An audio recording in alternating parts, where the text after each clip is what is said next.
রুদ্রনীল ঘোষ। তো দাদার পরিচয় তো দেওয়ার দরকার নেই, দাদাকে প্রত্যেকে চেনে। তো দাদা কেমন আছো প্রথমে তোমার কাছে বলবো। ভালো আছি, বেঁচে থাকতে হবে।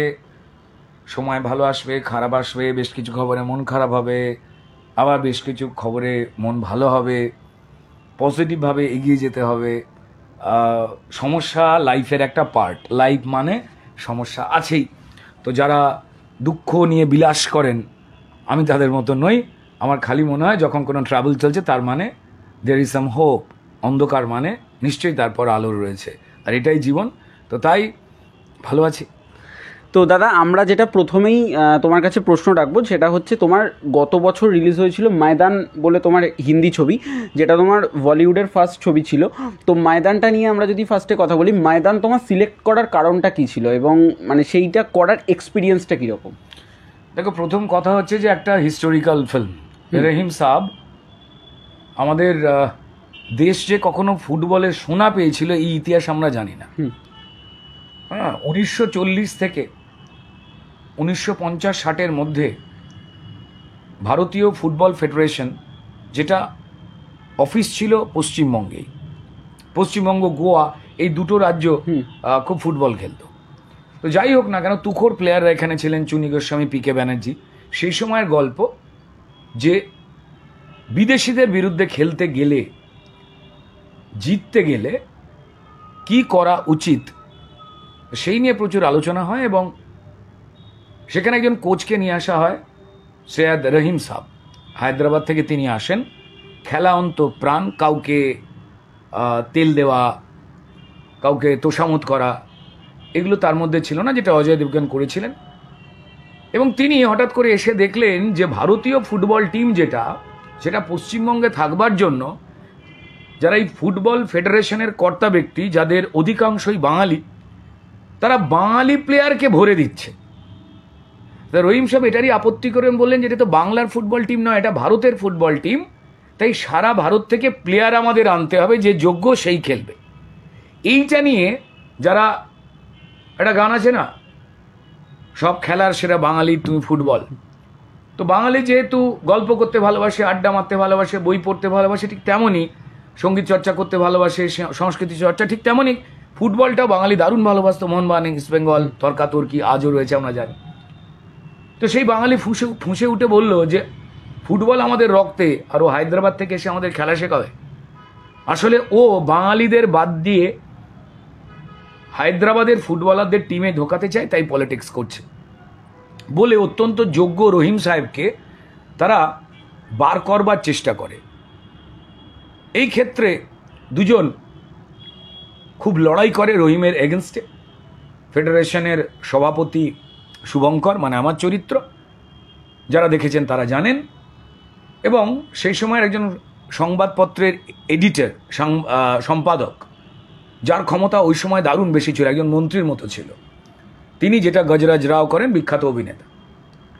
এরা দুজনে মিলে ঠিক করে যে এই লোকটাকে তাড়াতে হবে। আর এই লোকটা হাজার অসুস্থ হয়ে যাওয়ার পরেও, মানসিক দিক থেকে যন্ত্রণায় ভেঙে পড়বার পরেও, বারবার সে খালি বলে, যখন ম্যাচ এগিয়ে আসে, সে সময় অলিম্পিক ছিল ফুটবলের, বিশ্বকাপ বলতে ওইটাই ছিল, যে দয়া করে আমাকে বসিয়ে রাখবে না, ছেলেরা আমায় চাইছে, আমি আমার কিচ্ছু চাই না, শুধু ওদের ট্রেন করতে দিন। কেন, ওকে সবাই ভালোবাসত। তো তারপর কিভাবে ভারত সোনা জিতল জাকার্তায় গিয়ে, সেই ঐতিহাসিক গল্পটাই ফুটে ওঠে। এই ইতিহাসটা আমাদের গৌরবাজ্জ্বল ইতিহাস। আমরা আমাদের দেশের প্রচুর গর্বের ইতিহাস জানি না। আমরা আমাদের দেশের জন্ম কি করে হলো, কোন মুসলিম লীগ বলল যে আমরা আর একসঙ্গে থাকতে পারছি না, আমাদের আলাদা একটা দেশ চাই বলে পাকিস্তান তৈরি হলো। তারপর অবিভক্ত বাংলার দিকে তাকিয়ে তারা বলল এটাকে পূর্ব পাকিস্তান বানাতে হবে, এটাও আমাদের চাই। সেই নিয়ে রক্তাক্ত কাণ্ড হলো। 1946 16ই আগস্ট মুসলিম লীগের যারা লোকজনেরা ছিলেন, তারা কলকাতায় 4,500 বাঙালিকে, হিন্দুকে কেটে কুঁচিয়ে দিল রাস্তায় 3 দিন ধরে, যেটাকে বলা হয় গ্রেট ক্যালকাটা কিলিং। অনেকেই জানে না, কারণ ইতিহাসগুলো আমাদের পড়ানো হয়, তাই না? এই বিভৎস ঘটনা এখানে ঘটেছে। ঠিক তেমনই দারুণ গৌরবাজ্জ্বল ইতিহাসও মুছে দেওয়া হয়েছে বই থেকে। ঠিক এই ইতিহাসটা যখন গল্পটা সামনে এলো এবং আমাকে বলা হলো অডিশন দিতে, বম্বেতে যে কোনো কাজেরই তোমাকে অডিশন দিতে হয় বা মহড়া দিতে হয় বা পরীক্ষা একটা দিতে হয়, তো সেই রকম নেওয়া হলো এবং তারপর 4 মাস পর আমাকে জানানো হলো যে আমি খুব গুরুত্বপূর্ণ একটি চরিত্রে আমায় কাস্ট করেছে। সারা ভারতবর্ষ থেকে কাস্টিং হয়েছে নিখুঁতভাবে। অমিত শর্মা, বাদাই হো বিখ্যাত ছবি ছিল, তার ডিরেক্টর অমিত শর্মার ফিল্ম। বনি কাপুর প্রখ্যাত প্রডিউসার তিনি, আর মূল কেন্দ্রীয় চরিত্র করছেন অজয় দেবগান, দারুণ অভিনেতা, প্লাস গজরাজ রাও। তো এই টিমটার সঙ্গে কাজ করার ক্ষেত্রে যে কোনো অভিনেতা যারা অভিনয়কেই পুঁজি মনে করেন, অভিনয়কেই ভালোবাসেন, অভিনয়টাকে গ্ল্যামার মনে করেন না, তো আমি কেন যে কেউই রাজি হতো। আমার সৌভাগ্য যে আমি এই বাংলা ফিল্ম ইন্ডাস্ট্রিতে আমার যে সহ অভিনেতাদের সঙ্গে কাজ করেছি তারা কেউ বয়সে আমার থেকে বড় বা সমবয়সী বা ছোট, তাদের থেকে আমি শিখেছি আমাদের যারা টেকনিশিয়ানস, যাদের সঙ্গে টেকনিক্যাল কাজ, শুটিংয়ের সময় কেমন করে টেকনিক্যাল অভিনয়টা করতে হয়। কারণ যাত্রা বলো, নাটক বলো বা থিয়েটার বলো আর পর্দায় অভিনয় বলো, এই সব কটার ধরন কিন্তু আলাদা আলাদা। তো আমি যে টেকনিশিয়ানের কাছ থেকে শিখেছি, যে ডিরেক্টর প্রডিউসাররা আমাকে সুযোগ দিয়েছেন, সেটাকে দেখাবার পরই তো বম্বে জেনেছে যে এমন একটা অ্যাক্টর আছে। তো তাই আমি কৃতজ্ঞ যখন সারা ভারতবর্ষের বিখ্যাত চিত্র সমালোচকেরা তারা অজয় দেবগন এবং গজরাজ রাওয়ের সঙ্গে সঙ্গে এই দুজন তাবড় অভিনেতাদের সঙ্গে তার পরের লাইনে আমারও প্রশংসা করেন, সেটা আমার প্রশংসা নয়, সেটা বাংলা ফিল্ম ইন্ডাস্ট্রির প্রশংসা, যারা আমাকে কাজ শিখিয়েছেন। এবং দর্শকদের সেই প্রশংসার ভাগ দিতেই হয়, কারণ তারা যদি সমর্থন না করতেন তাহলে বারবার তো আমাকে পরিচালক প্রযোজকেরা বিভিন্ন চরিত্রে কাস্ট করতেন না। So that was wonderful experience. কিন্তু 2019-এ শুটিং শুরু হয়েও প্রায় 2 বছর থমকে গেছিল শুটিং, কারণ কোভিড। তো তাই ছবিটা রিলিজ করলো 2024-এ, এবং ডেফিনেটলি সারা পৃথিবীতে বিভিন্ন দামি দামি সম্মান এই সিনেমা নিয়ে এসেছে। আরও নিশ্চয়ই সম্মান আসবে এই সিনেমার জন্য। বম্বে ওই কাজটা করার পর তারপর কে মেননের সঙ্গে আমি আরেকটি কাজ করি, শেখর হোমস, যেটা সৃজিত মুখার্জি আর রোহিত সিপ্পি তারা পরিচালনা করেছিলেন, এবং সেই কাজটার থেকেও মানুষ প্রশংসা করেন। এই সবকটা প্রশংসা আমার নয়, আমি যা শিখেছি বাংলা থেকে সেইটার প্রশংসা। আমার এইটুকু মনে হচ্ছে, আমার আগে অনেক আগে উৎপল দত্ত কাজ করতেন, বিশ্বজিৎ চ্যাটার্জি কাজ করতেন, মৌসুমী চ্যাটার্জি হিরোইন হিসেবে কাজ করতেন, এরকম প্রচুর তাবড় বাংলার অভিনেতারা কাজ করতেন সুনামের সঙ্গে, যারা বাংলার মান। এছাড়া ঋষিকেশ মুখার্জি, বাসু চ্যাটার্জির মতো তো বড় বড় পরিচালক ছিলেনই। তো তারা যে বম্বেতে বাংলার যে গৌরবটাকে এই রকম জায়গায় তুলেছিল, তারপর সেটাকে নিয়ে রাজেশ শর্মা, তারপর আমার বন্ধুদের মধ্যে পরমব্রত, যিশু, স্বস্তিকা মুখার্জি, পাউলি, ওরা কাজ করে সুনামের জায়গাটাকে ধরে রাখে, শাশ্বত চ্যাটার্জি। আমার খালি মনে হয়েছিল তারপর যখন এত ইম্পর্ট্যান্ট একটা সিনেমায় এত বিখ্যাত প্রযোজক, এত দারুণ দুজন তাবড় অভিনেতা, সেই সিনেমায় কাজ করতে গিয়ে এত জটিল আর একটা কঠিন চরিত্র, নেগেটিভ চরিত্র, অদ্ভুত ধরনের, যারা দেখেছেন তারা মূল্যায়ন করবেন, যারা দেখেননি ওয়েব প্ল্যাটফর্মে রয়েছে, দেখে নেবেন। তো সেক্ষেত্রে কাজ করা মানে পরিষ্কার সৌভাগ্যের একটা ব্যাপার। তারপর কাজের কথা হচ্ছে, চরিত্র পছন্দ হলে নিশ্চয়ই করব, যদি ভালো লাগে, সেই আর কি একটা নতুন জার্নি, কাজটাকে আর একটু অন্যরকমভাবে শেখা। তবে এইটুকু বলতে পারি যে বাংলা ফিল্ম ইন্ডাস্ট্রিতে যে অভিনেতা অভিনেত্রীরা রয়েছেন, যাদের থেকে আমি কাজ শিখি, যারা আমার থেকে বয়সে বড় বা ছোট বা সমবয়সী, বম্বে প্রচুর নাম করা যারা অভিনেতা রয়েছেন, তাদের সম্মান রেখেই বলছি, বাংলায় এত স্বাদের অভিনেতা রয়েছেন, তারা কিন্তু বম্বের থেকে কেউই কম যান না। শুধু বাংলা ভাষাটার একটা সীমাবদ্ধতা রয়েছে, কারণ হিন্দি আমাদের রাষ্ট্রভাষা নয়, কিন্তু আমাদের রাজ্যের, আমাদের দেশের প্রচলিত এবং জনপ্রিয় ভাষাটা হিন্দি। তো ফলে তার কাস্টমার বা খদ্দের বেশি, তো তাই সেটা অনেক খরচা করে বানানো যায়, কারণ এটা দেখবেন অনেক লোক, অনেক লোকের টিকিট কাটবেন এবং অনেক টাকা উঠে আসবে, যেটা বাংলা সিনেমার পক্ষে করা সম্ভব হয় না। তবু বাংলা সিনেমা অত্যন্ত অল্প বাজেটেই যে যে কাজ করেছে, সত্যজিৎ বাবু, মৃণাল বাবু, ঋত্বিক বাবু, পাহাড়ি শান, বাসু চ্যাটার্জি, তাদের মতো তাবড় যারা পরিচালকেরা ছিলেন, আরও প্রচুর পরিচালক সেই লেগাসি বহন করে নিয়ে চলেছেন সৃজিত মুখার্জি, কৌশিক গাঙ্গুলি, শিবপ্রসাদ, কমলেশ্বর, বীরসা, অতনু ঘোষ, একের পর এক দারুণ সমস্ত পরিচালকেরা, অনেকের নাম বললাম না, এদের কেউ খারাপ না মনে করেন, তারা। তো আমার নিজের মনে হয় যে তারা বোম্বেতে সাকসেসফুলি কাজও করছেন। আমার নিজের মনে হয় যে এক্সচেঞ্জ হওয়াটা খুব দরকার। আর অভিনেতার কাছে যত কঠিন চরিত্র হবে, যত বেয়ারা চরিত্র হবে, যেটা ফুটিয়ে তুলতে গেলে লোকের বা দর্শকের কাছে হয়তো অনেক সহজ মনে হয়, কিন্তু যেগুলো করা খুব কঠিন, খুবই কঠিন, সেগুলো আমার বা আমাদের বেশ ভালো লাগে। অপেক্ষা করে থাকি যে কখন এই ধরনের চরিত্র আসবে, এই আর কি। আর দাদা তোমাকে এই সঙ্গেই আমি একটা কথা জিজ্ঞাসা করবো যে ময়দান ছবিটা বক্স অফিসে খুব একটা সাফল্য লাভ করেনি, যেটা তার উল্টো দিকে প্রতিপক্ষ ছিল বাড়ে মিয়া ছোটে মিয়া অক্ষয় কুমারের ছবি, সেটাও সাফল্য লাভ করেনি। তো সেটা কি তোমার কাছে একটা খারাপ লাগার বিষয় যে তোমার একটা বলিউডের প্রথম কাজ সেটা খুব একটা সাফল্য লাভ করলো না? না না, এরকম নয়। দেখো, এরকম বলতে গেলে যে যেটা ভিড় হয় বা যা জনপ্রিয় হয় তাহাই ভালো, এটা একদম নয়। অনেক ভালো জিনিস আছে যেটা জনপ্রিয় হয় না। আমাদের মা আমাদের ছোটবেলা থেকে নিম পাতা খাইয়েছেন, করলা খাইয়েছেন, আমরা হা হা করে খেয়েছি, তা তো নয়।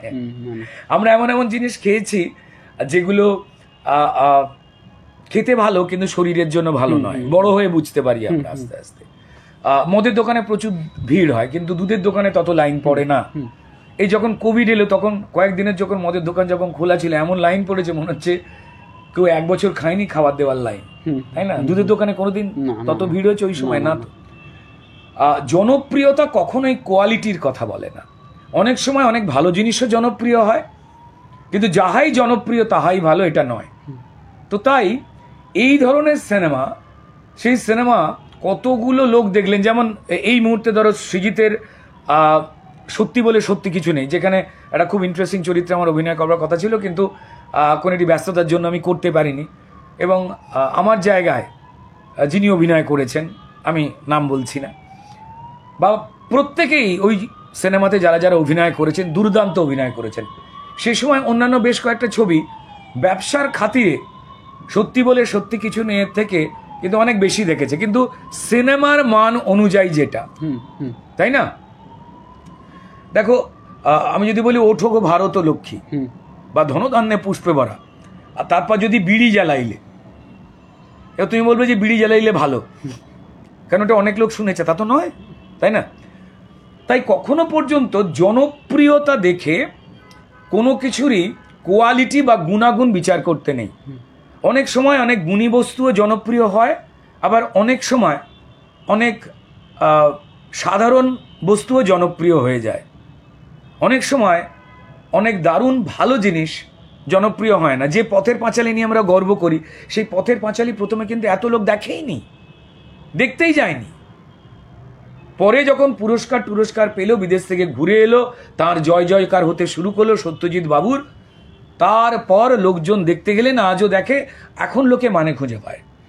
তো তাই কখনো জনপ্রিয়তা দিয়ে সেই কাজের মানটা ভালো না খারাপ সেটা কখনো বিচার করতে নেই। দারুণ কোন একটি মেয়ে সেজেছে, তার মানে সে খুব ভালো রান্না করতে পারে, এটা নাও হতে পারে, তাই না? হতেও পারে, আবার নাও হতে পারে। সো তাই ময়দানের জায়গাতেই থাকবে, যেমন সত্যি বলে সত্যি কিছু নেইও থাকবে।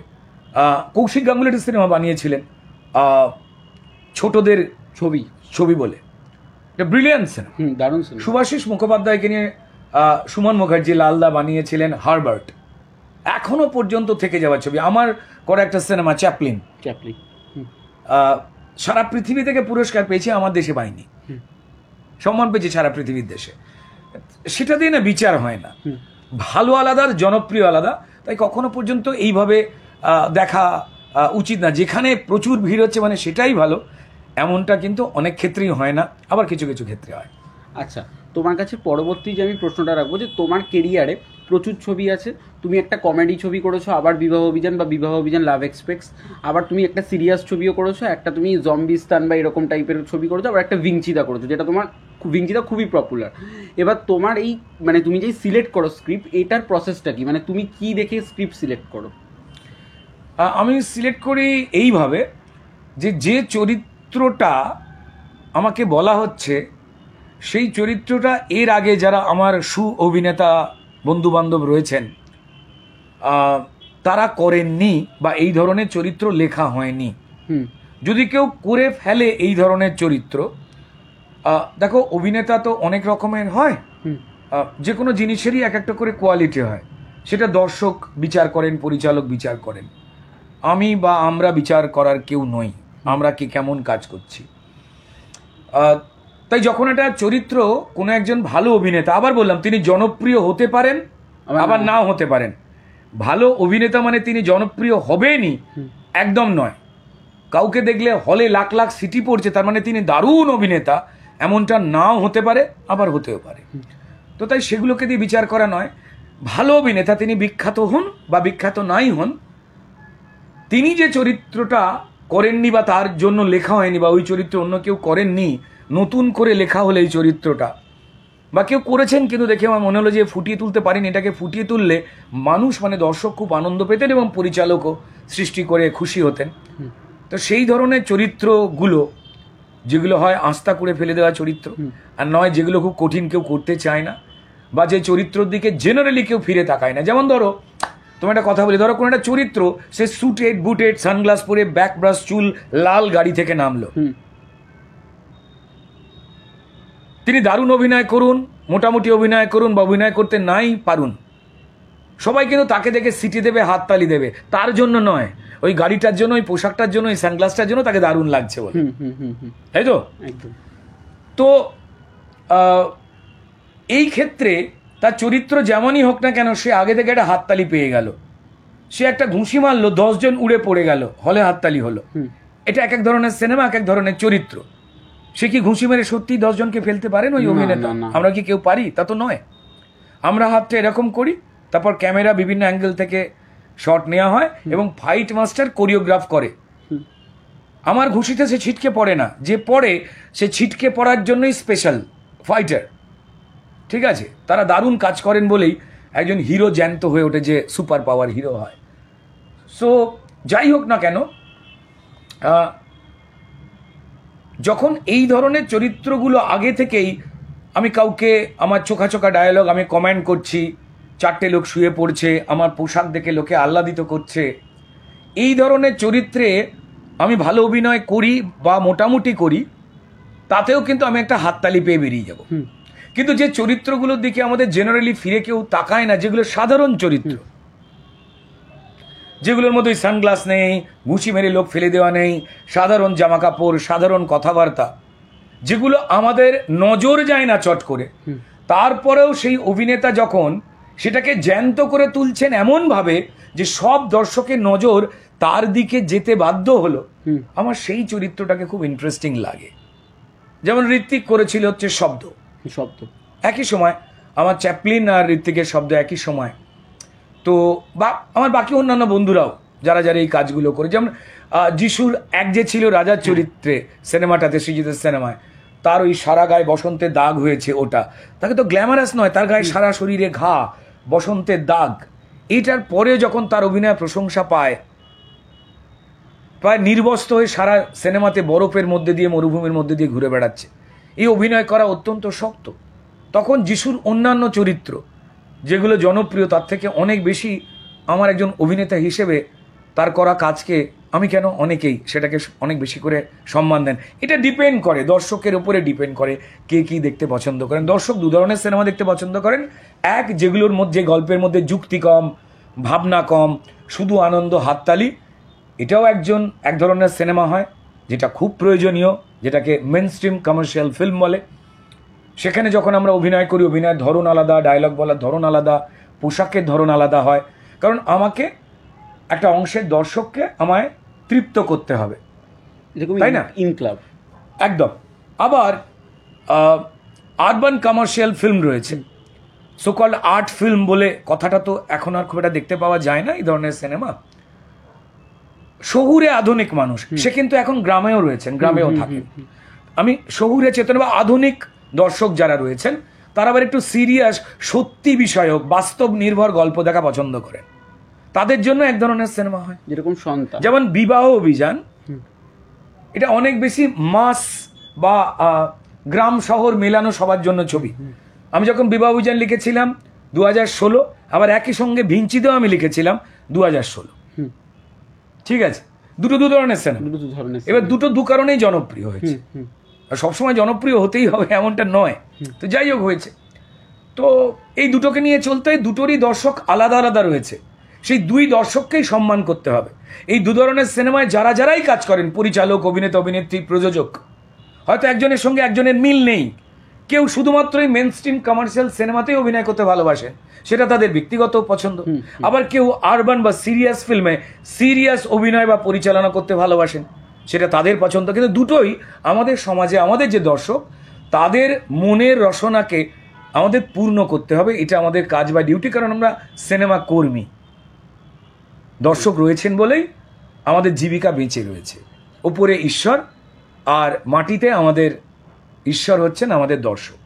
তাই যে ধরনেরই দর্শক হন না কেন, আমি অভিনেতা হিসেবে যে ধরনের ছবি ব্যক্তিগতভাবে পছন্দ করি না কেন, আমাকে ওই যখনই আমি যে কোনো সিনেমায় অভিনয় করব, তখন ওই দর্শককে সম্মান দিয়ে এটা কোন ধরনের সিনেমা, কোন ধরনের দর্শকের কী ধরনের সংলাপ শুনতে ভালো লাগে, আমি কোথায় দেব আর আমার করা লাভ এক্সপ্রেসের মতো, সেটা বড় কথা নয় বলছি, আবার কোথায় আমি ভিঞ্চিদার যখন করছি ধরতে পারবেন না, যখন বলছি সিরিয়াসলি, এটা কোনটা ভাইরাল হবে সেটা আমরা ঠিক করিনি, এটা অডিয়েন্স ঠিক করেছে। দুটোকেই সম্মান করে কাজ করতে হবে, আর এখানটাতেই আনন্দ।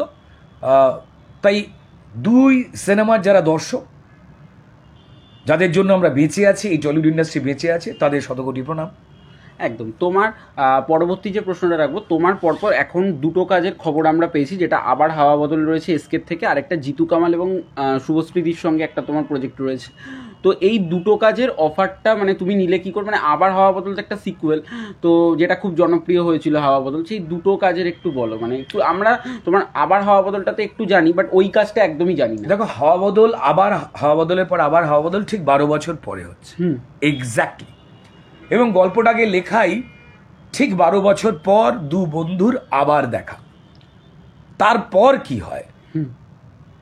মানুষের জীবন তো অতৃপ্ত, সবাই মনে করে যে আমার ওই লাইফটা হলে ভালো হতো, আমার লাইফটা বেটার নয়, সমস্যায় ভরা। ওই নদীর এপার কহে ছাড়িয়া নিঃশ্বাস, ওপারেতে সর্বসুখ আমার বিশ্বাস। ঠিক তেমনই দুই বন্ধু, দুই স্বভাবের, দুজনের দুটো জীবিকা আলাদা আলাদা। কলেজের সময় থেকে হরিহর আত্মা ছিল, তারপর বড় হয়েছে, তারা পাল্টে গেছে। যারা পার্ট 1টা দেখেছেন হাওয়া বদল, তারপর যারা পার্ট 2 দেখবেন তারা রিলেট করতে পারবেন। আবার যারা হাওয়া বদল পার্ট 1 দেখেনি, এই সিনেমাটা এমনভাবে সাজানো যে তারাও বুঝতে পারবেন আগের কোনো কিছু তাদের রোমন্থন করবার প্রয়োজন পড়বে না। সেইখানে আবার দু বন্ধু দেখা, এবার দেখা হচ্ছে বিদেশে, লন্ডনে। এবং সেখানে খুব ইন্টারেস্টিং কিছু ঘটনা ঘটে। যেমন হাসি রয়েছে, ঠিক তেমনই হাসির আড়ালে ঠিক চোখের জলটা লুকিয়ে রয়েছে, যেখানে বন্ধুত্ব একটা বিরাট বড় শব্দ। যে কোনো সম্পর্কের মাঝখানে আমার বিশ্বাস হয়, যে কোনো সম্পর্কে যদি ব্যাকবোন বা শিরদানার নাম যদি বন্ধুত্ব হয়, সেটা স্বামী স্ত্রীর হোক, প্রেমিক প্রেমিকার হোক, ভাই বোনের হোক, তার যদি শিরদানাটা যদি বন্ধুত্বের হয় না, সেই সম্পর্ক অনেক মজবুত থাকে। এটা আমার ব্যক্তিগত বিশ্বাস, বাকি দর্শকরা কি বলবেন জানি না। বন্ধু নেই এমন মানুষ নেই। তাই যার বয়স 8 এবং যার বয়স 80, সপরিবারে বা বন্ধুদের নিয়ে তারা এই সিনেমাটা দেখবেন। এবছরই আমার মনে হয় যে এবছর পুজোর মধ্যেই রিলিজ করবার কথা। এক্স্যাক্ট ডেটটা হয়তো আর 1 মাস 1.5 মাসের মধ্যে অ্যানাউন্স হবে, তখন জানতে পারবো। তো এটা করে খুব এনজয় করেছি। পরমব্রত, আমি, রাইমা, আমরা যেমন ছিলাম, অশোক বিশ্বনাথন বিখ্যাত পরিচালক, তাঁর কন্যা অনুষা বিশ্বনাথন খুব দারুণ অভিনেত্রী, আমার অপোজিটে এবার অভিনয় করেছেন, দারুণ কাজ করেছে, আমাদের টিমেও নতুন। তো যাই হোক, কবির রয়েছে, দেবালয় ভট্টাচার্য পরিচালক, ওর ছেলে। কারণ ছোটবেলাটা ও করেছিল বলে বড় বেলায় ও এখন বড় হয়ে গেছে, ওকে নেওয়া হয়েছে। এটা এরপর ডেফিনেটলি আসবে হচ্ছে আমাদের চেষ্টা রয়েছে যে ঋতুপর্ণ ঘোষের জন্মদিনে গৃহপ্রবেশ আপাতত নামটা চেঞ্জ হতে পারে। ন্যাশনাল অ্যাওয়ার্ড উইনিং পরিচালক, বিখ্যাত মিউজিক ডিরেক্টরও তিনি, ইন্দ্রদীপ দাশগুপ্তের সিনেমা, যেখানে অভিনয় করেছেন কৌশিক গাঙ্গুলি, শুভশ্রী, জিতু কামাল, আমি এবং আমাদের Sohini Sengupta, national award winning actress. দারুণ দারুণ অভিনেতা অভিনেত্রী রয়েছে। একটা তোমার ক্যারেক্টারটা একটু ছোট। বাড়ির গল্প, আমি শুধু এক লাইনেই বলতে পারি যে বিরাট বড় একটা উত্তর কলকাতার পড়ে থাকা বনেদি জমিদার গোছের বাড়িতে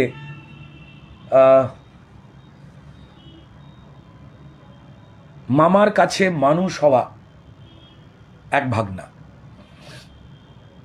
যার জীবনের কিছু প্রত্যাশা আছে, আবার তাকে নিয়ে বাকিদের অন্য কিছু প্রত্যাশা আছে।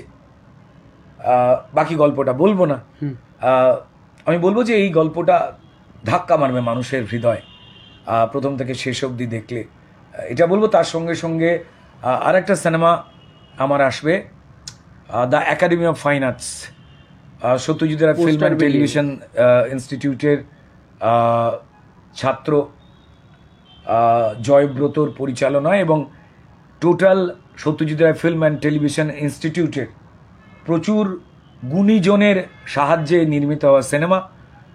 আমরা প্রত্যেকেই, আমি, সৌরভ দাস, সুদীপ মুখার্জি, ঋষভ, অমিত সাহা এবং পায়েল সরকার, আরও অনেকে রয়েছেন, অনুরাধা রয়েছে, আমরা অভিনয় করেছি একটা ডার্ক শেডেড গল্প, পাল্প ফিকশন, গুলি, বন্দুক, রক্ত, অপরাধ। আমার এই শহরটায়, আমারই চোখের আড়ালে বা চোখের পাশে এমন এমন কিছু অপরাধ ঘটিয়ে চলেছে বেশ কিছু সাধারণ মানুষ, যা রক্তাক্ত ঘটনা, যা প্রতিহিংসার ঘটনা, যা আমরা জানতেও পারি না। সেখানে কোথায় অপরাধটাই ফাইন আর্ট হয়ে ওঠে, সেটা নিয়ে গল্প। আমরা প্রায় পারিশ্রমিক ছাড়াই কাজ করেছি সবাই, কারণ যেহেতু ইনস্টিটিউটের একটা সিনেমা, সেই সিনেমাটাও আসছে, এই আর কি। তো দাদা, আমি এই প্রশ্নটা সবার কাছে রাখবো, যেটা তোমার কাছেও আমি রাখবো, যেহেতু তুমি আমাদের এখানকার অভিনেতা। তো আমাদের আগে যে ছবি হতো, সেই ছবির যে মান থাকতো বা সেই ছবির যে একটা মানে এলেই একটা হিট, তোমার চিরদিনই তুমি যে আমার বলো, বা তোমার প্রত্যেকটা ছবি প্রথমের দিকে, কিন্তু এখনকার ছবি শুধু তোমার বলে নয়, প্রত্যেকটা অ্যাক্টরেরই সেটা খুব ভালোভাবে বক্স অফিসে চলছে না, যদি না সেটা খুব বড় কোনো একটা, যেরকম সন্তান, খাদান, এই চালচিত্র, সে চালচিত্র খুব কষ্ট করে চলেছে। তো এটার এখন কারণটা, কিন্তু খুব ভালো সিনেমা, খুব ভালো সিনেমা, কিন্তু এটার কারণটা কি এখন, মানে এখন চলছে না কেন ছবিগুলো? দেখো, প্রথম কথা হচ্ছে যে একসঙ্গে যদি এতগুলো সিনেমা রিলিজ করে, আমাদের পশ্চিমবঙ্গের অর্থনৈতিক অবস্থা তো ভালো নয়, লোকজনের হাতে ইনকাম নেই, আর সিনেমা হলে ঝগড়া করে দু একটা লোক যায় একা একা, বাকি মেজরলি বন্ধুবান্ধব বা পরিবারকে নিয়ে সিনেমা হলেই লোকে যায়। সিনেমার টিকিট কাটা ছাড়া এখন সিনেমা হলে গিয়ে খাওয়া দাওয়ার একটা খরচ রয়েছে, গাড়ি ভাড়ার একটা খরচ রয়েছে। এই সব কটা খরচ মেলালে একটা বন্ধুবান্ধব দুজন যায় বা পরিবারের লোকজন যায়, মিনিমাম 1,500-2,000 টাকা খরচ হয়ে যায় অনেকের। এই আর্থিক মন্দার বাজারে এই টাকাটা সবাই যে একসঙ্গে জোগাড় করে ফেলবেন, এক মাসে ধরুন 4টে দারুণ সিনেমা রিলিজ করলো, 4 রকমের সিনেমা, এবার দর্শকের দুটো প্রকার ভেদ রয়েছে, কিন্তু তিনি কি পারবেন 4টে সিনেমায় এক মাসের মধ্যে দেখতে 8,000 টাকা খরচ করতে? এটাও কিন্তু ভাবতে হবে। এই আলোচনাটা অনেকেই করেন না, এড়িয়ে যান। কিন্তু এটা আমাদের বাস্তব সত্যি। আমাদের যা রোজগার রয়েছে, রোজগারটা তো বাড়েনি, কিন্তু খরচের জায়গা বেড়ে গেছে। রাত্রিবেলা ঘুমিয়ে পড়েছি, অ্যাপে নোটিফিকেশন এলো কোন একটি অ্যাপে 50% রিবেটে জামা দিচ্ছে কি জুতো দিচ্ছে, যেটার অরিজিনাল দাম আমি মধ্যবিত্ত কিনতে পারবো না। তা আমি গিয়ে রাত্রিবেলা কিনে ফেললাম, আমার একটা টিকিট কাটার দাম, সিনেমা দেখার টিকিট চলে গেল। তার সঙ্গে সঙ্গে আগে ওটিটি প্ল্যাটফর্ম এইভাবে সজাগ ছিল না বা আসেনি। কোভিডের সময় যখন সিনেমা সিরিয়াল লোকে দেখতে পাচ্ছে না, সেই সময় লোকে হঠাৎ করে এই বাড়িতে বসে থাকার যন্ত্রণা যে জীবন, সেখান থেকে মুক্তি পাওয়ার জন্য এই ওটিটি সম্পর্কে বেশি করে জানতে পারে এবং সাবস্ক্রাইব করতে শুরু করে, তারপর গিয়ে দেখে ওমা ওটিটিতে তো বিভিন্ন ভাষার সিনেমা আছে, বিভিন্ন ধরনের, বাংলাগুলো আমার দেখা হয়ে গেছে, তাহলে বাকিগুলো দেখি। আর আজকের দিনে ইংরাজি বা হিন্দি প্রায় অধিকাংশ বাঙালিই বুঝতে পারেন। এছাড়াও সিনেমার একটা নিজস্ব ভাষা আছে, যেখানে আমি শব্দ না বুঝতে পারলেও, কথা না বুঝতে পারলেও সিনেমা দিয়ে বুঝে যাই কি হচ্ছে, যেখানে আমার ইমোশনে ধাক্কা মারে। তো তাহলে সে যখন বাড়িতে বসে এত ভালো ভালো সিনেমা আমার কাছে এনে দিচ্ছে, এবং যেগুলো অনেক ব্যয়বহুল, একটা বাংলা সিনেমা 1 কোটি 2 কোটি বা 5 কোটি টাকা তৈরি হয়, ম্যাক্স 5 কোটি টাকা সিনেমা কম হয়, 2 কোটি 2.5 কোটি বেশি হয়। তো এই ধরনের সিনেমাতে নির্মাণে যখন 2 কোটি টাকা খরচ হচ্ছে, তো তার মানে নিশ্চয়ই অনেকগুলো জিনিস দেওয়া নেই। যেমন পোলাওতে যদি কিশমিশ দেওয়া থাকে, পোলাওয়ের দামটা বেশি হয়। তো আমি যদি দেখি যে আরো অনেক কিছু দেওয়া আছে, তখন তার দাম বাড়বে। ঠিক তেমনই একটা হিন্দি সিনেমা যে কোয়ালিটির আমরা বাংলা সিনেমা বানাই, সেই হিন্দি সিনেমাগুলো বানাতে ধরুন খরচ পড়ে যায় হচ্ছে 25 থেকে 30 কোটি টাকা, যেটা যে মানের বাংলার সিনেমাটা বানাতে খরচ পড়ে হচ্ছে 2 কোটি টাকার মিনিমাম খরচ পড়ে হিন্দি 30 কোটি। তো তার মানে সে 30 কোটি টাকা দিয়ে অনেকবার রিহার্সাল, সুন্দর করে সেট বানানো, সুন্দর করে জামা কাপড় করা, একবার কোনো অভিনয় পছন্দ না হলে ডিরেক্টর যতক্ষণ না পছন্দের হচ্ছে বা অভিনেতা তিনি স্যাটিসফ্যাকশন পাচ্ছেন না, তিনিও সেই শট দিতে চান, সেই সময় দেওয়া যায়, কারণ টাকাটা অনেক খরচা করাও যাবে, কারণ এই ভাষার খদ্দের অনেক বেশি। এবার ওই বিগ বাজেটের সিনেমাগুলোর সঙ্গে আমাকে প্রতিযোগিতা করতে হচ্ছে আমার 2 কোটি টাকার সিনেমা নিয়ে। তো ফলত অনেক দর্শকের ক্ষেত্রে ওই চাকচিক্য, ওই জাঁকজমক তাদের প্রতি একটা আকর্ষণ থাকে, যেটা আগে ছিল না।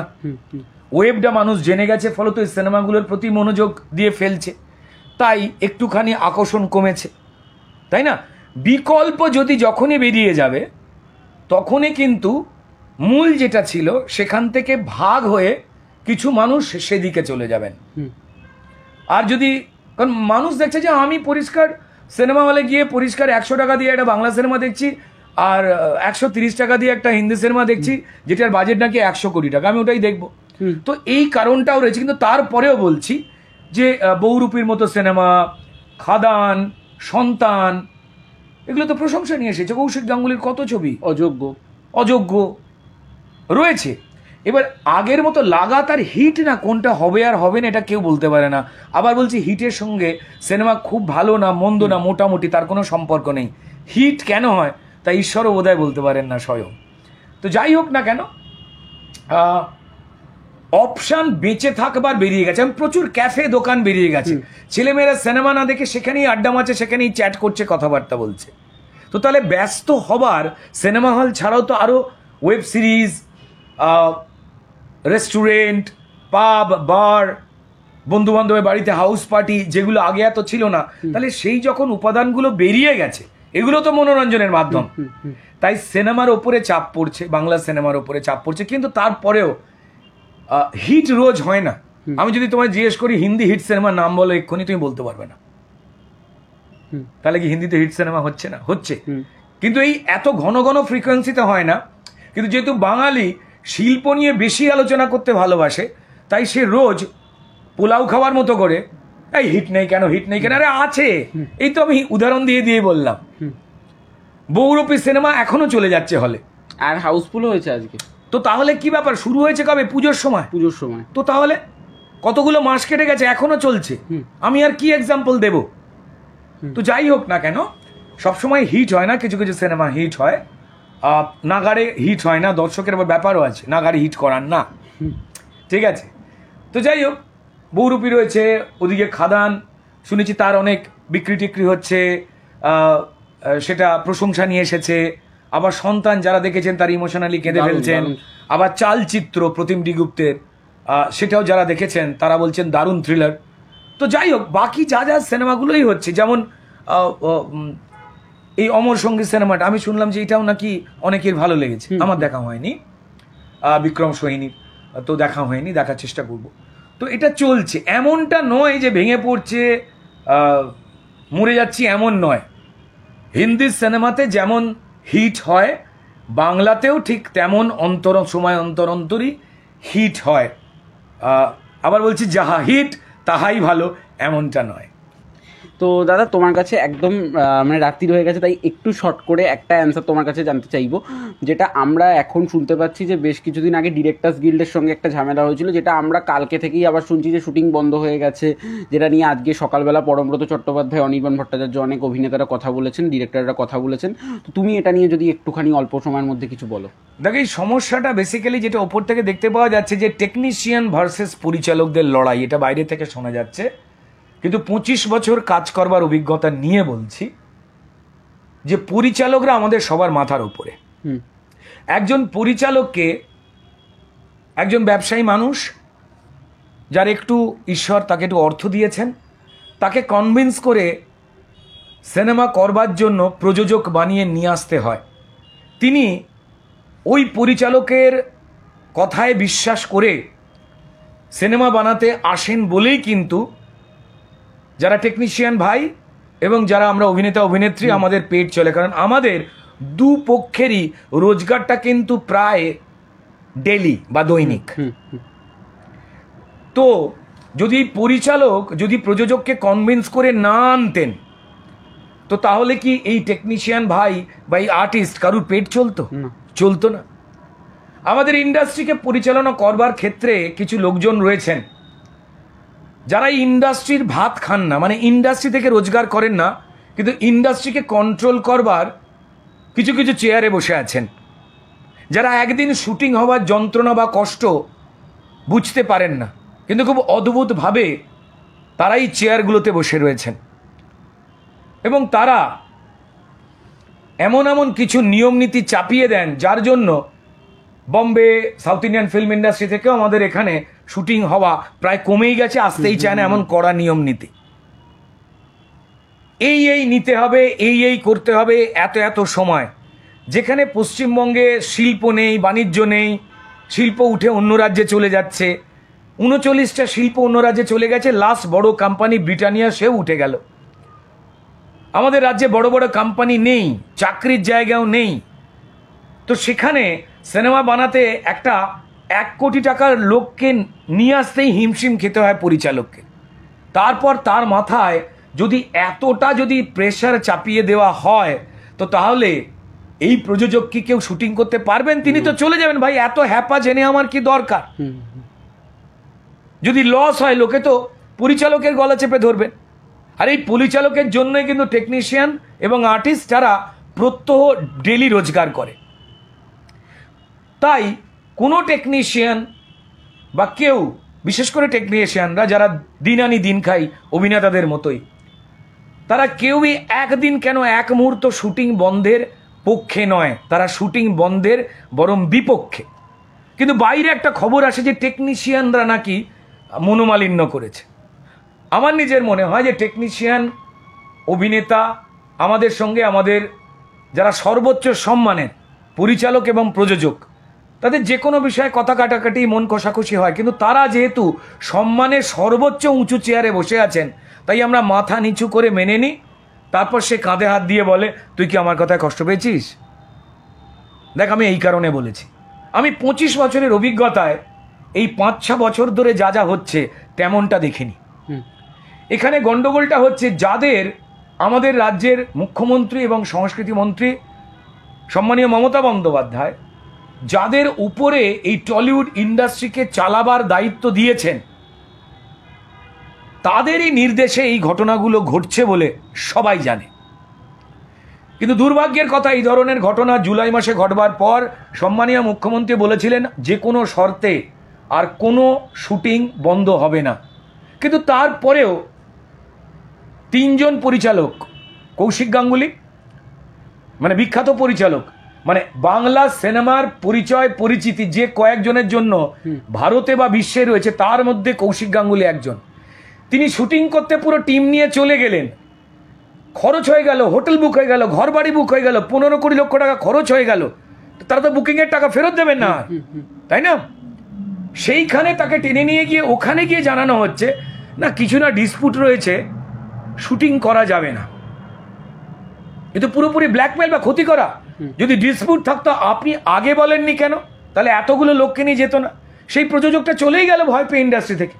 এবার একের পর এক যদি এই ঘটনা ঘটে, তো তাহলে একের পর এক প্রযোজক চলে যাবে। একে আমার রাজ্যে টাকা নেই, শিল্প নেই, তাই না ভাই? তো এবং মুখ্যমন্ত্রী যেখানে বললেন শুটিং বন্ধ হবে না, কোনো রকম লিখিত কারণ দেওয়া ছাড়াই হঠাৎ করে টেকনিশিয়ান ভাইদের সামনে রেখে বলা হচ্ছে তারা নাকি দুঃখ পেয়েছেন, তারা নাকি অখুশি, তাই শুটিং বন্ধ। অথচ তারা লিখিত কোনো কারণ দিচ্ছেন না, জানাচ্ছেন না। তাহলে তো এটা মগের মুলুক চলছে। মুখ্যমন্ত্রী বললেন যে শুটিং বন্ধ কোনোদিন হবে না, জুলাইতে বললেন, আর তারপর শুটিং বন্ধ করে দিলেন তারই পরিচিত ঘনিষ্ঠ লোকেরা। তার মানে তারা কি মুখ্যমন্ত্রীর ওপরে, নাকি মুখ্যমন্ত্রী সেদিন মিথ্যে কথা বলেছিলেন, তিনি মিথ্যেবাদী, এটা প্রমাণ করে মুখ্যমন্ত্রীর দলের লোকজনই মুখ্যমন্ত্রীকে ছোট করতে চাইলেন? এই প্রশ্ন উঠে আসছে। এরা কারা তা সবাই জানেন, মুখ্যমন্ত্রীও জানেন। আমি তোকে একটা কথা বলবো যে মুখ্যমন্ত্রীর কাছের আরো প্রচুর মানুষ রয়েছেন। তারা কেউ এমএলএ এমপিও বটে, কেউ অভিনেতা, কেউ পরিচালক, তোমরা সবাই চেনো। রাজ চক্রবর্তী আছেন, দেব আছে, আমাদের মন্ত্রী ইন্দ্রনীল সেন আছেন, যিনি খুব নামকরা বিখ্যাত প্রযোজকও ছিলেন, শুধু শিল্পী নয়, তিনি রয়েছেন। হরনাথ চক্রবর্তীর মতো পরিচালক রয়েছেন, সুদেষ্ণা রায়ের মতো পরিচালকেরা রয়েছেন, যারা সময় দিতে পারবেন, যারা এই ইন্ডাস্ট্রি থেকে ভাত খান, রোজগার করেন, তাদের সংসার চলে। তারাই জানে একদিন শুটিং বন্ধ হবার যন্ত্রণা কি। আমাদের টেকনিশিয়ান ভাইদের যদি শুটিং একদিন বন্ধ হয়, তারাও খেতে পাচ্ছেন না। কিন্তু সবাই বলছে যে মমতা বন্দ্যোপাধ্যায় যাদের ওপরে এই ইন্ডাস্ট্রি পরিচালনের দায়িত্ব দিয়েছেন, তারই দলের লোকেরা তাদের কিছু ব্যক্তিগত ইগো স্যাটিসফাই করতে এই পরপর 3 জন যে পরিচালকের শুটিং বন্ধ করলেন, তার কাজ শুরু হবার মাঝ পথে, এবং প্রত্যেকেরই ক্ষতি হলো 10 থেকে 20 লক্ষ টাকা। ইচ্ছা করে এটাকে করা হলো। যদি এইভাবে চলে, ইন্ডাস্ট্রি খতম হতে বাধ্য। দায়ী থাকবেন আমাদের মুখ্যমন্ত্রী এবং সংস্কৃতি মন্ত্রী মাননীয়া মমতা বন্দ্যোপাধ্যায়। আমি অনুরোধ করব, দয়া করে যারা ইন্ডাস্ট্রির ক্ষতি করছে, রাজনীতি কোনোদিন ফিল্ম ইন্ডাস্ট্রি বা শিল্পের জন্ম দেয়নি, বরং শিল্প বা ফিল্ম ইন্ডাস্ট্রি কখনো কখনো রাজনীতিকে সাহায্য করেছে। এইটা খেয়াল রাখতে হবে। একে শিল্প নেই, কাজ নেই, সেখানে যদি পরিষ্কার আমরা খেতে না পেয়ে মারা যাই, যদি সবটাই বন্ধ হয়ে যায়, তো তাহলে কে দায়ী থাকবে? মাননীয় মুখ্যমন্ত্রী, আপনি সংস্কৃতি মন্ত্রী। আমাদের রাজ্য কালচারাল ক্যাপিটাল অফ ইন্ডিয়া বলা হয়, দেশের সাংস্কৃতিক রাজধানী। সেখানে আপনি নিজে একজন কবিতা লিখে, গান লিখে, ছবি আঁকা একজন শিল্পী হয়ে, একজন সম্মানীয় মুখ্যমন্ত্রী হয়ে, আপনার কথা আপনার দলের লোকেরা পাত্তা না দিয়ে আপনার বিরোধী কাজ করছে আর শিল্পের ক্ষতি করছে। টেকনিশিয়ান ভাই যারা একদিনও চায় না শুটিং বন্ধ হোক, তাদেরকে দাবার বুড়ে করা হচ্ছে, কারণ দেখানো হচ্ছে না। এই মগের মুলুক চললে আমাদের সবার ক্ষতি, আপনার ক্ষতি, ইন্ডাস্ট্রির ক্ষতি, এই টলিউডের বদনাম। আপনি পারেন নিশ্চয়ই এটা আটকাতে, হয় লোক পাল্টে দিন, আর নাহলে এই ধরনের কলার উঁচু করা বেআইনি আইন যা ভারতবর্ষের কোনো ফিল্ম ইন্ডাস্ট্রিতে নেই। কে কোন দল করে, রাজনীতি করে, কে অন্যায়ের বিরুদ্ধে কথা বলল, তাকে শাস্তি দিতে হবে, এটা কি মাননীয়া? কোথাও হয় না। কোনো ফিল্ম ইন্ডাস্ট্রিতে, Mumbai film industry, south film industry, কোথাও হয় না। এই ধরনের নিয়ম হুজ্জুতির জন্যেই বিভিন্ন ভাষার শুটিং, হিন্দি, তামিল, এই রাজ্যে হওয়া বন্ধ হয়ে গেছে। তারা শুটিং করলে আমাদের টেকনিশিয়ান ভাইয়েরা কাজ পেত, আমাদের অনেকেই কাজ পেতাম, বন্ধ হয়ে গেছে। আপনি ফিল্ম ফেস্টিভ্যালে বিদেশি প্রযোজক পরিচালকদের বলছেন যে এখানে এসে শুটিং করতে, কেন আসবেন? আপনারই চেনা জানা লোকেরা শুটিং বন্ধ করে পশ্চিমবঙ্গকে বদনাম করবার জন্য আর তারা লস করবার জন্য আসবেন? আপনি ভেবে দেখবেন, উপায় আপনার হাতে, নাহলে আমরা সবাই মরবো। একে তো এই রাজ্যে চাকরি নেই, শিল্প নেই, কিচ্ছু নেই। আপনার থেকে ভালো আর কে জানে? অন্তত ফিল্ম ইন্ডাস্ট্রিটাকে বাঁচান। আমরা তো আপনার কাছে চাকরি চাইছি না, না? অসংখ্য ধন্যবাদ দাদা তোমাকে ইন্টারভিউ দেওয়ার জন্য, অসংখ্য ধন্যবাদ। তুমি আরও কাজ করো, এগিয়ে যাও, এবং আমার চ্যানেলের তরফ থেকে তুমি যদি লাস্টে কিছু বলতে চাও একটু বলে দিতে পারো। আমি সবাইকে বলবো যে খবরে চোখ রাখতে হয়। আমরা বাইরে থেকে অনেক কিছু জানি, আবার অনেক কিছুর ভেতরটা জানি না। আমরা না জেনেই অনেক সময় অনেকের পক্ষে বা বিপক্ষে কখনো অপ্রয়োজনীয় বেশি ভালো কথা, বা কখনো অপ্রয়োজনীয় কম জেনে আমরা রূঢ় কথা বলে ফেলি। আমার মনে হয় যে পুরোটাকে জেনে যদি আমরা কথা বলি, তো তাহলে বড় চমৎকার হয়। সবাইকে বলবো যে নিজে পুরোটাকে জেনে অন্যের কথা বিশ্বাস করুন, সতর্ক হয়ে চলুন। এটা পাল্টে যাওয়ার সময় যাচ্ছে। চাই যে প্রত্যেকটা মানুষ ভালো থাকুক পশ্চিমবঙ্গে। চাই বাংলা ফিল্ম ইন্ডাস্ট্রিতে যে অরাজকতা শুরু হয়েছে, যা মুখ্যমন্ত্রী বন্ধ করতে পারেন। সরস্বতী পুজোর মতো এবারে যেমন দিকে দিকে সরস্বতী পুজো বন্ধ হয়েছে, প্রায় 123টা পুজো বন্ধ হয়েছে। আমরা মাত্র 8-10টার খবর জানি যে সরস্বতীর মুন্ডু কেটে দেওয়া হয়েছে, বস্ত্র কেড়ে নেওয়া হয়েছে, বলতেও খারাপ লাগছে। মুখ্যমন্ত্রীর পুলিশ কোর্টের নির্দেশে সরস্বতী পুজো করছেন আর পুলিশ পাহারা দিচ্ছেন। এটা আমরা দেখতে চাই না আমার রাজ্যে। ঠিক তেমনই এটাও শিল্প। সরস্বতী শিল্পেরও দেবী, জ্ঞানেরও দেবী। তাই একটুখানি দেখবেন। সবাইকে বলবো সতর্ক থাকতে, সাপোর্ট করতে। ডেফিনেটলি আপনার যে ভাষার সিনেমা ভালো লাগে আপনি অবশ্যই দেখবেন। তার সঙ্গে সঙ্গে নিজের কানে চোখে একটু বাংলা সিনেমা দেখে যদি ভালো লাগে তখন বাকিদের বলবেন। আমি একদম বলি না বাংলা সিনেমার পাশে দাঁড়ান, বসে পড়ুন, বলি না। ভালো হলে নিশ্চয়ই দর্শক যান, আমার এটা বিশ্বাস। প্রত্যেকেই ভালো থাকবেন, সুস্থ থাকবেন। নমস্কার। আর এই চ্যানেল দেখুন আর বাকি বন্ধুদের বলুন যারা এখনও সাবস্ক্রাইব করেননি তাদের সাবস্ক্রাইব করুন।